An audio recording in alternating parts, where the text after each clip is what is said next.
fight for free health care for illegal aliens and to appease their radical left-wing base. And it's a total disgrace. This past weekend, Americans traveling to weddings, funerals, vacations, and meetings faced significant flight disruptions at airports across the country because of staffing shortages. On Sunday alone, more than 5,000 flights traveling to and from U.S. airports were delayed. Since the Democrat shutdown began, 4 times as many staffing shortages have been reported at air traffic control facilities compared to last year. TSA checkpoint wait times ballooned past 3 hours at Houston's George Bush Intercontinental Airport, with some passengers enduring up to 5 hours in line. At nearby William P. Hobby Airport in Texas, security wait times are routinely exceeding 1 hour. More than 13,000 air traffic controllers are continuing to work without pay.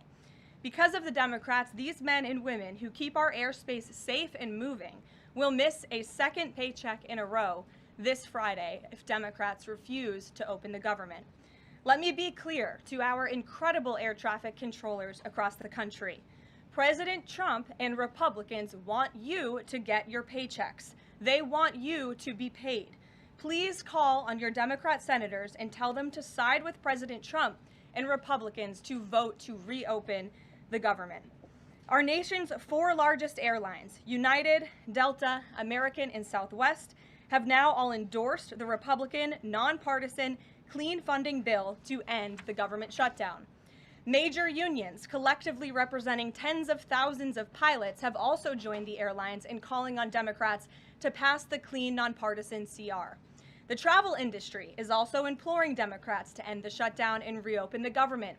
Nearly 500 companies and groups in the travel business, including casinos, hotels, and convention bureaus, signed a public letter warning that America's travel economy has already lost $4 billion due to this Democrat shutdown, and they have called for the Republican CR to be passed, saying Americans expect and deserve a fully functioning federal government during the peak holiday travel season. Never before have we seen private industry and union leadership so unified on the same issue, rallying behind Republicans in such a vocal way. The Democrats have completely lost the plot. They are endangering the safety, prosperity, and livelihoods of millions of Americans. It's well past time Democrats do what they did 13 times under Joe Biden and pass the clean funding bill extension. All we need are 5 Democrat senators to put country over party and vote to end this reckless shutdown. In other news, tomorrow will mark the 1-year anniversary of President Trump's historic election victory, where he won nearly 80 million votes, the popular vote, in all 7 swing states. This was the ultimate poll on November 5th. The president secured a mandate to make America great again, and he has delivered in record time. Never before have we had a president who has kept their promises like President Trump has. I'd like to go over a few of those with you. In less than 10 short months, President Trump signed the largest middle-class tax cut in history, including no tax on tips, overtime, and Social Security to put more money back into the pockets of the American people. The president ended the southern border invasion of the Biden administration, made our border the most secure in history, and he is carrying out the largest mass deportation campaign of illegal aliens in our nation's history to protect our homeland, just as promised. President Trump has aggressively taken on drug cartels by declaring them as foreign terrorist organizations and even blowing up narco-terrorists who have tried to poison the American people with fentanyl and other illegal narcotics. President Trump defeated the Biden inflation crisis, and he continues to implement a pro-growth, America First economic agenda to make America affordable again, and we are seeing the results of that every day. Inflation has remained low and steady, averaging just 2.5% compared to the painful average of 5% under Biden, and we know it was historically higher than that for most of President Biden's term. Meanwhile, real private sector wages are on track to rise by almost $1,500 since President Trump took office, a significant change to the Biden years where private sector wages declined and were being wiped out by inflation. President Trump has ended the reckless war on American energy and unleashed energy dominance, with gas prices now plummeting to their lowest average levels in more than 4 years. President Trump implemented powerful tariffs to rebalance America's trade deals, protect American workers, and returning our country to be a manufacturing superpower once again. As a result, the president has secured trillions and trillions of dollars in private and foreign investments into the United States, which are creating high-paying jobs for the greatest workforce in the world. The president has restored America's place as the leader of the free world through his unwavering peace through strength foreign policy that has already ended 8 wars and counting. And the president ended illegal DEI initiatives in our federal government and is returning our country to a merit-based society based on common sense. President Trump protected opportunities for women and girls to compete safely and fairly by continuing to keep men out of women's sports. Americans have a president who works tirelessly, literally 24/7, to improve their lives and make our country better than it has ever been before. So with that, today we will open it up to questions, and we will start with our independent journalist in our new media seat, Julio Rosas. Julio, please start. Thank you. Thanks, Caroline. So over the weekend in Mexico, a mayor in Michoacan, Carlos Manso, he was assassinated while celebrating Dia de Muertos with his family. His assassination has sparked a lot of outrage. A lot of Mexicans are very upset. They're blaming President Claudia Sheinbaum for not taking the cartel threat seriously enough.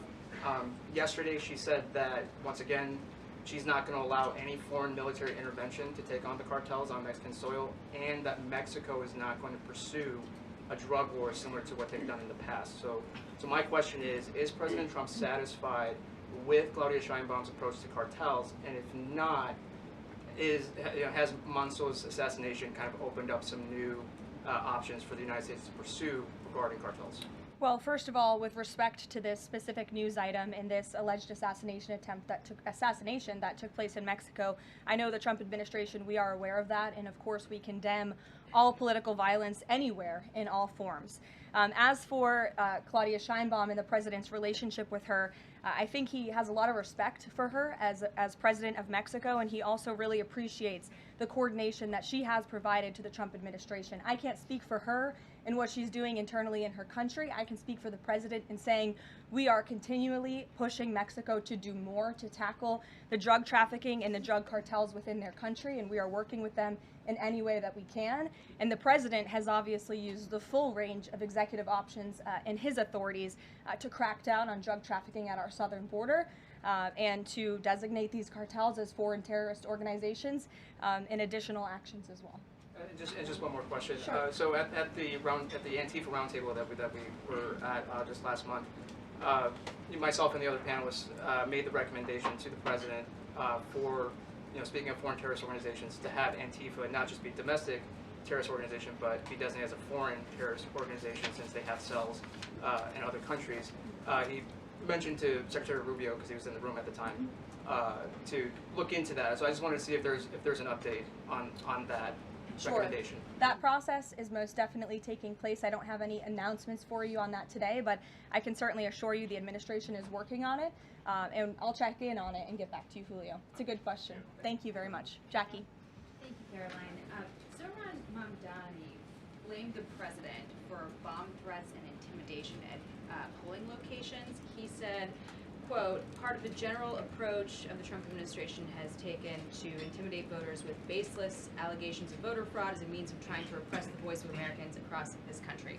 I want to give you a chance to respond to that. Yeah, I saw those comments from Mamdani. I think they are completely irresponsible, and they are based on zero evidence.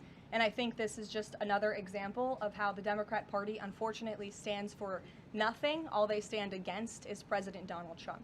And I think it's quite sad to see that we have someone at the top of the ticket on an election day today saying such things about the president when he obviously had absolutely nothing to do with those threats. And on the shutdown, Democrats have been pretty quiet about the president's push for the nuclear option, terminating the filibuster. Is there any concern around here that Democrats might actually want Republicans to get rid of the filibuster so that one day, when they're in power again, the door's already open for them to pack the Supreme Court, give statehood to D.C. and Puerto Rico, make mail-in balloting permanent, those kinds of things? I think the president has been very realistic and strong in his position on the filibuster. He's been very vocal about it. I just spoke to him about it. He feels really strongly about this. Republicans need to play tough and they need to play smart. That's how the president feels. And we know that Democrats, if they are ever given a chance at power again in this city, they will absolutely take away the filibuster from the United States Senate. In fact, you had 49 Democrats who already voted to do this before. The only reason it did not move forward was because you had 2 Democrats who are no longer in office because they were run out of town by the far left radical base of their party. And so President Trump is quite clear on this. He wants to see Republicans move as many good pieces of legislation for our country forward in the next 3 years of his administration as they possibly can. And the filibuster is one means to doing that. Talk to Johnson and Thune about it. I know that they had both voiced some opposition. Have there been any conversations with them? He has. He's made his position to them very clear, both publicly and privately. Ouija. Can you help clear up some confusion about SNAP benefits? Because Sure. the president just posted that they will only be given out when the radical left Democrats open the government and not before. But just yesterday, the administration said it would comply with a court order to expend the full amount of SNAP contingency funds by end of business day yesterday. So did the administration distribute that money or defy that court order? No, the administration is fully complying with the court order. I just spoke to the president about it.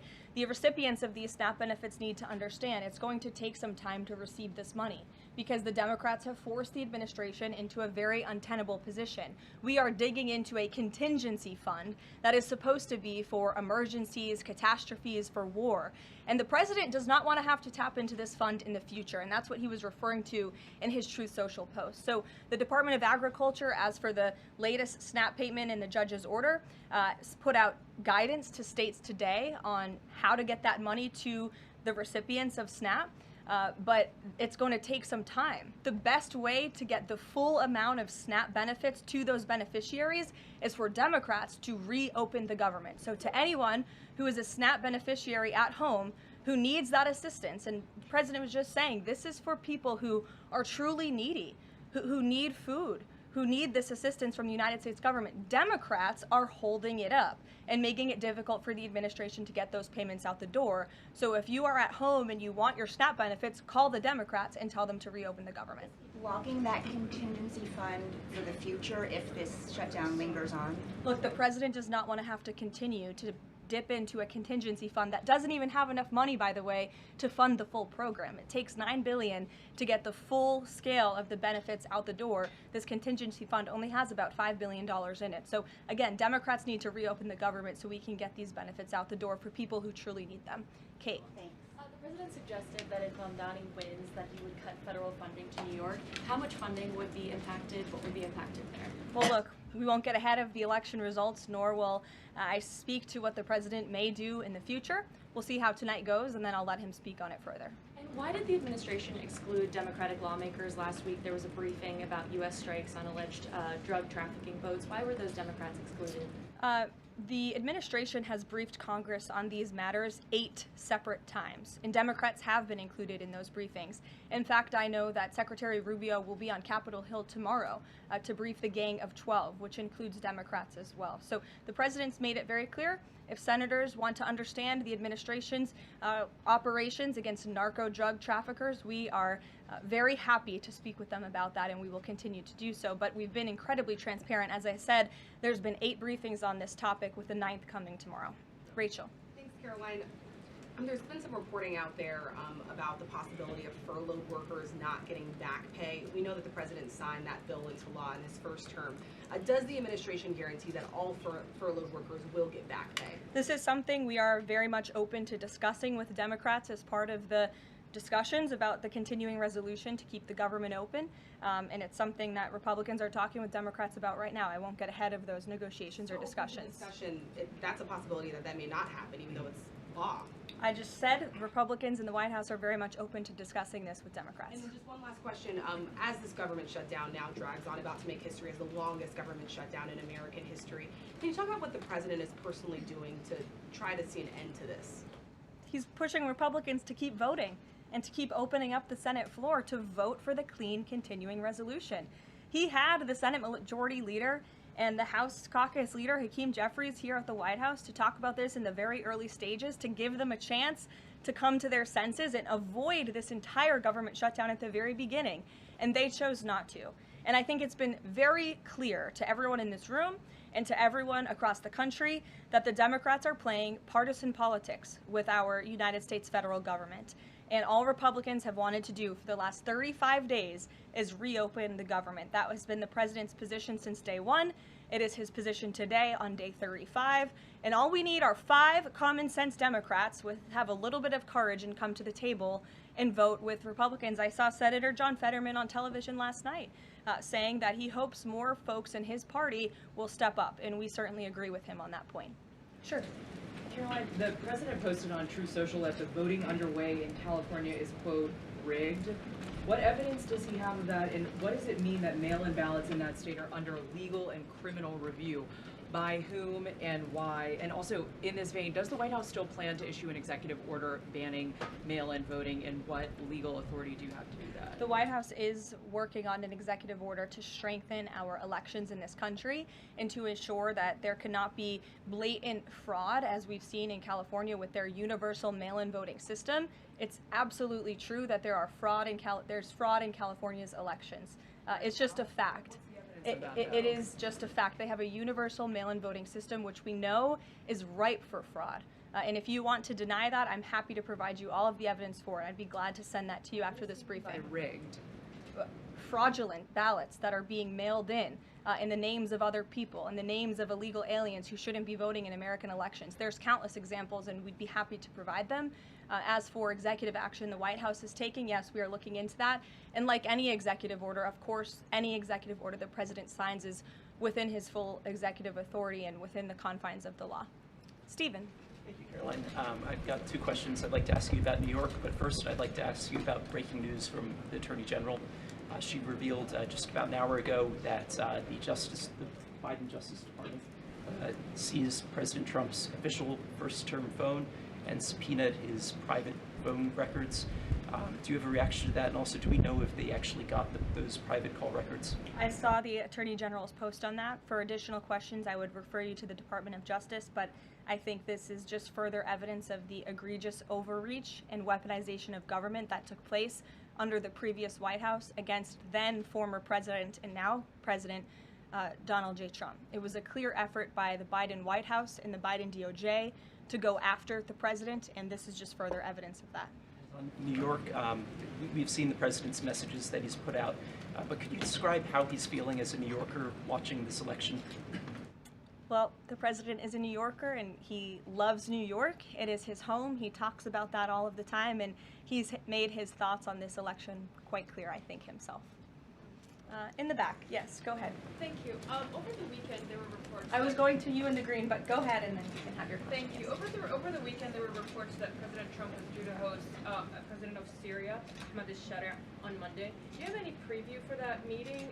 Is he expected to invite him to join the U.S.-led anti-ISIS coalition? I can confirm that that meeting will be taking place here at the White House on Monday, and this is part of the president's efforts in diplomacy to meet with anyone around the world in the pursuit of peace. And as you know, when the president was in the Middle East, he made the historic decision to lift sanctions on Syria to give them a real chance at peace. And I think the administration, we've seen good progress on that front under their new leadership. And so he will be here at the White House on Monday, and I'll let the president speak further on it on Monday.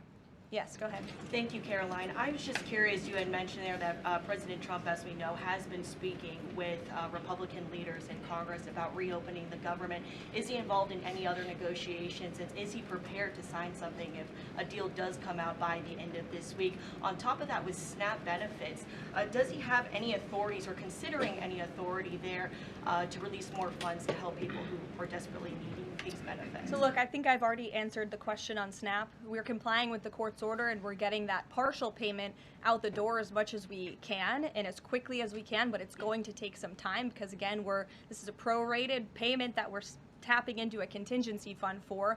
The best way to get those payments out the door is for Democrats to reopen the government. But yes, the president is in constant communication with his friends on Capitol Hill.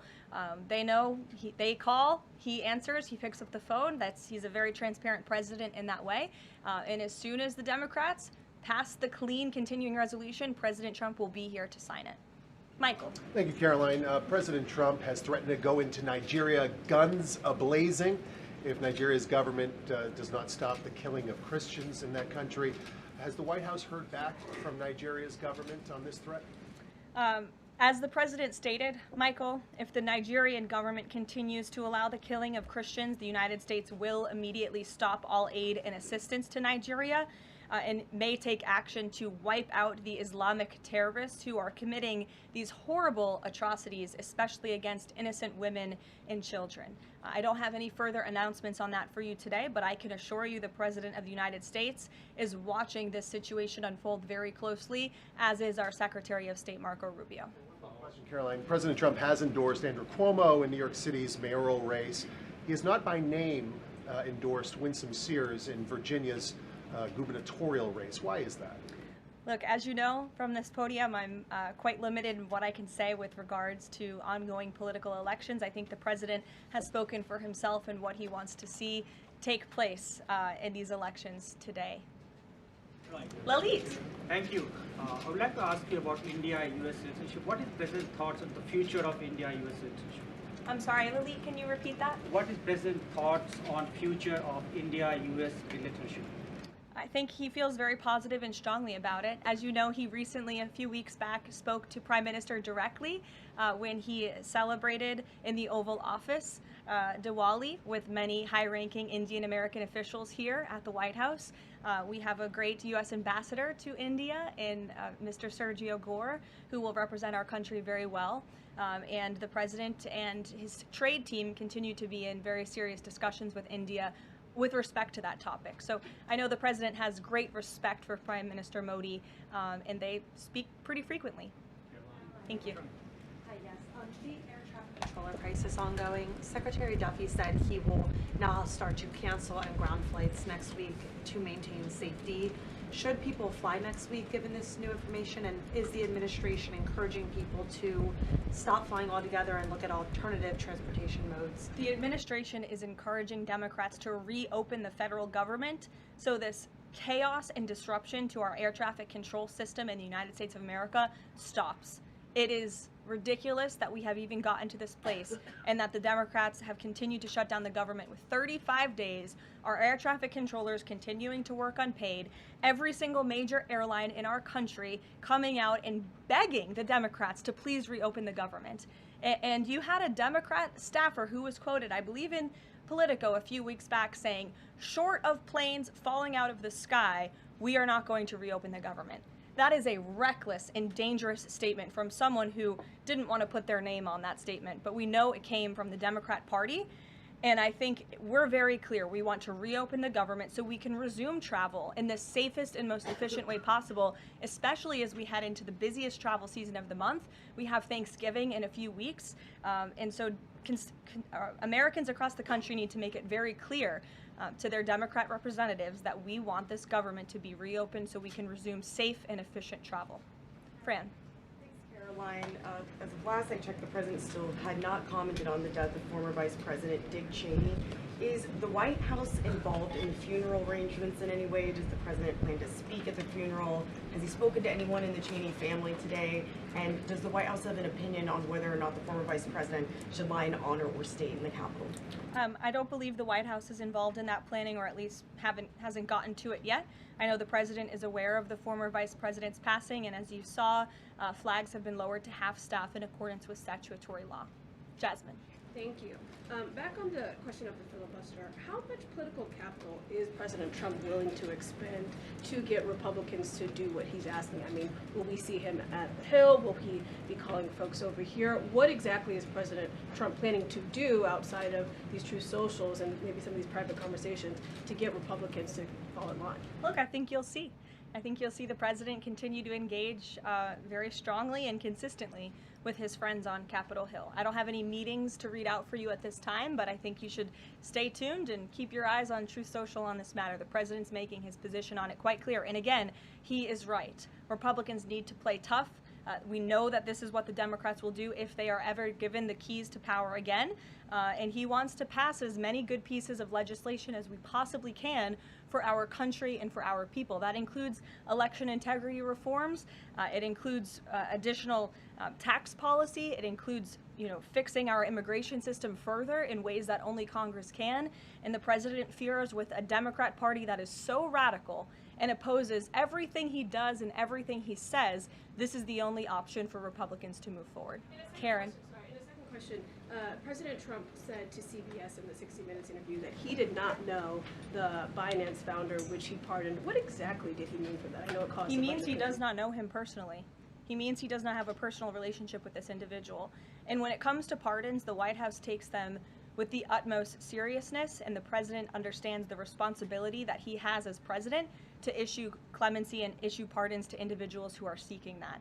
That's why we have a very thorough review process here that moves with the Department of Justice and the White House counsel's office. There's a whole team of qualified lawyers who look at every single pardon request that ultimately make their way up to the President of the United States. He's the ultimate final decision maker.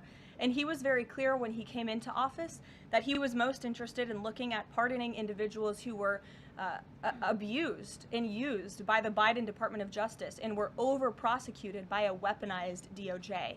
And the individual you're referring to, that was certainly the case. Even the judge in his case said that the sentencing that the Biden administration was asking for was egregious and went too far. And so the president is correcting that wrong, and he has officially ended the Biden administration's war on the cryptocurrency industry, and I think that's the message he sent with this pardon. Karen, yes. Back on the issue of back pay for furloughed workers, you said that the White House is open to discussing that with Democrats, but what would that discussion even be? There was a law, the president signed it in 2019. What could a discussion look like? Why is that even open for discussion? Look, Karen, as I said, Republicans are talking about that with Democrats right now, and I don't want to get in the middle of those sensitive conversations. But as we've complied with the SNAP order, the White House, the administration is always going to comply with the laws. We're always going to comply with the ruling of judges across the country. But the Republicans are discussing this matter with Democrats right now. Why would there even be a consideration of not paying those workers? Tom Dempsey with News Nation. Big day in the Supreme Court tomorrow with President Trump's tariff policy facing a legal challenge. What's at stake with that case? And if the Supreme Court rules against the Trump administration, what is Plan B for trade policy? I'll tell you, the White House is always preparing for Plan B. It would be imprudent of the president's advisors not to prepare for such a situation. With that said, we are 100% confident in the president and his team's legal argument in the merits of the law in this case, and we remain optimistic that the Supreme Court is going to do the right thing.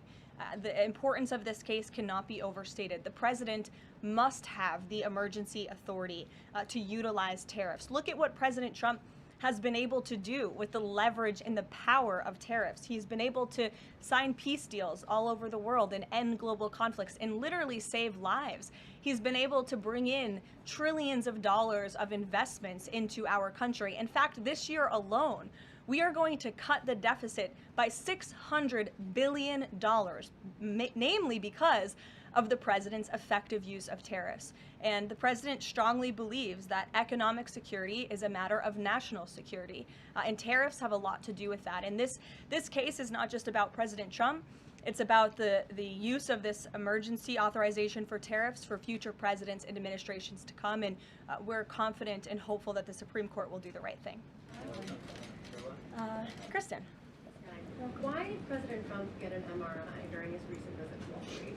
Look, as President Trump said, he would inquire with the physicians. I'll check back on that. But as the physical itself stated, Kristen, and as you all know, because you were all witness to it, every single day the president is in optimal physical health. This was a follow-up appointment, and we provided a detailed readout of that physical. I'm happy to give it to you again, and I can inquire further. With all due respect, an MRI is a very specific procedure. It's done on a part of the body looking for something specific, so it's not generally part of any kind of routine checkup. And in addition, President Trump has said that he wants to be transparent. He told us to ask the doctors, which we have and have not heard back. Why don't we have more information on this? As I said, I'll check back for you. Go ahead. Caroline, can you update us on the mediation efforts this administration is leading in Sudan, trying to achieve a ceasefire there? Sure, yes. The United States is actively engaged in efforts to bring about a peaceful resolution to the terrible conflict in Sudan. We remain committed to working with our international partners, including Quad members, Egypt, Saudi Arabia, the UAE, as well as others, to lead a negotiated peace process that addresses both the immediate humanitarian crisis and the longer-term political challenges. I actually spoke with Secretary Rubio about this morning, as of course there's been, kind of an uptick in recent reporting on the matter, and he assured me that the administration is very much engaged. We're in pretty frequent communication with those Arab partners that I just mentioned, and we want to see this conflict come to a peaceful end, just as we have with so many others, but the reality is it's a very complicated situation on the ground right now. Yes. Hi, yes.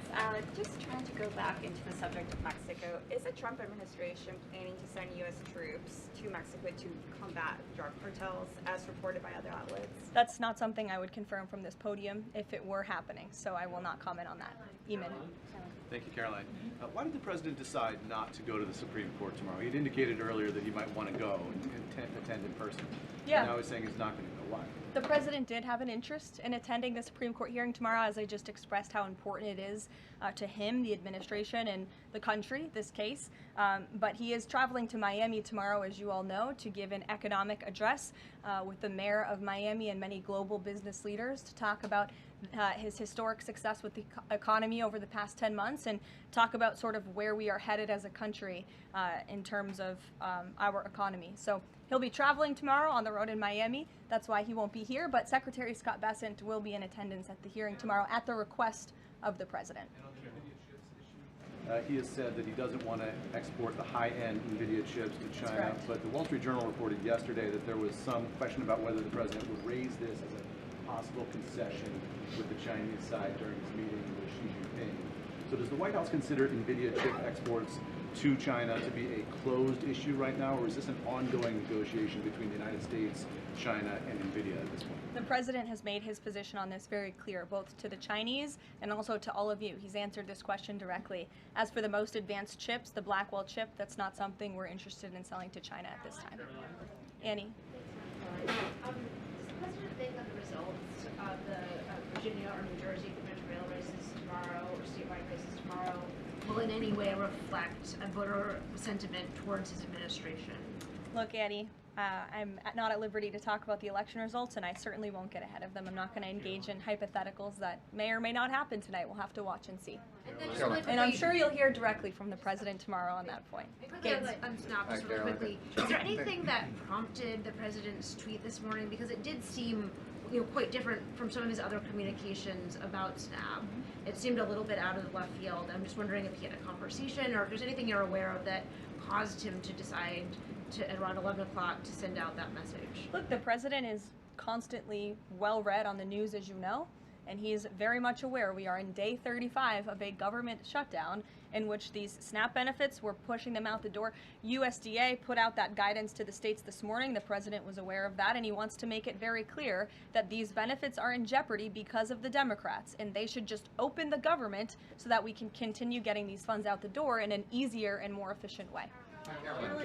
There's some new reporting that just dropped a few minutes ago that the Trump administration is negotiating with the makers of Ozempic to sell some weight loss drugs for $149 a month. That's according to the Wall Street Journal. Do you have any more information on that? Can you confirm that? I think the president has said himself in previous Most Favored Nations announcements that this is something that the administration has been engaged in and looking into. I won't get ahead of the president on any future announcements, but I will echo his strong commitment to bringing down drug prices in this country. And you've heard it directly from Secretary Kennedy and Dr. Marty McCary and his entire Health and Human Services team, how committed the president is to bringing down the cost of drugs, and we're working with pharmaceutical companies to do that every day. Very quickly, Caroline, on SNAP. I know it's been asked, and I know Reach asked it, but I want to put a fine point on it. You talked about the president's post here, and he wrote that SNAP benefits will only be given when radical left Democrats open up the government. I understand your previous answers, but as written, how would that not violate a court order as it's written? I've now answered this question several times, Gabe. We are complying with the court's order. We are getting the payments out the door as quickly as we can. USDA sent the guidance to the state. The president is referring to future SNAP payments. He does not want to have to keep tapping in to an emergency fund and depleting it. In the case of a catastrophe in this country, he wants to have those funds preserved, as they should be. And he's made it very clear Democrats should reopen the government. I have one final positive note for all of you. I told you I would keep you posted when the White House would resume public tours. Well, I'm pleased to announce the Office of the First Lady has reopened the doors for public tours on Tuesday, December 2nd. There will be an updated route, of course, for guests in light of the ballroom construction that's taking place, but we very much look forward to celebrating the holiday season. And the public and members of Congress and anyone who wants to come visit the First Lady's beautiful decorations is welcome to go to whitehouse.gov/visit to sign up for a tour. Thanks, guys. We'll see you tomorrow.